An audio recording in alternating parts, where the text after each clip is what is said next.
I've always been interested in fashion, and I guess that stems from my belief that what you choose to wear dictates how you portray yourself to the world. For as long as I can remember, I've loved playing dress-up. For my 11th birthday, I had a sleepover party with 6 of my best girlfriends, and before I knew it, we had planned a full-fledged fashion show using my semi-spiral staircase as our catwalk. The mood was set by the 5 album, On Repeat, that I had received as a present earlier that night. My friend Alicia was the host of the show, and my dad was the cameraman. To this day, I still watch that video and literally laugh out loud. As hilarious as it was, I later realized that this exercise actually taught me some important things. Besides learning how to laugh at myself, I also discovered how important personal style is.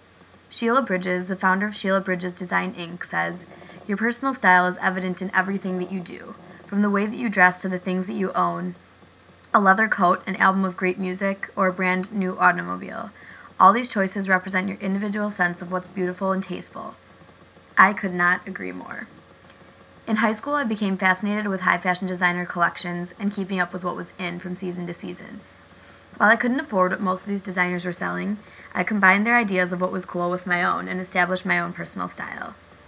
I remember sporting mismatching patterns, skirts over leggings, and always high heels. Both then and now, I would probably describe my style as trendy, fun, and chic, and I hope that's the impression that people get when they see me. This brings me to another point, using clothing as a judgment of character. Just as I know people look at me and gather certain assumptions, I too use personal style as a tool to gain some insight into strangers. Just to be clear, I'm not saying I support stereotyping.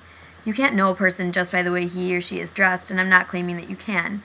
But I do think that most people are aware that their clothing gives off some sort of vibe about themselves to the public eye.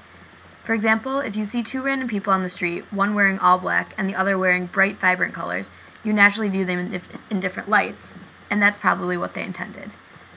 I believe clothing is important. It tells the world a lot about you and even affects the way you view yourself. For people that you know well, and for those that don't, what you wear can make a huge difference in their impression of your persona. If I encounter a complete stranger, yet I can determine what he or she finds beautiful and tasteful in the world, this complete stranger no longer feels like a stranger at all.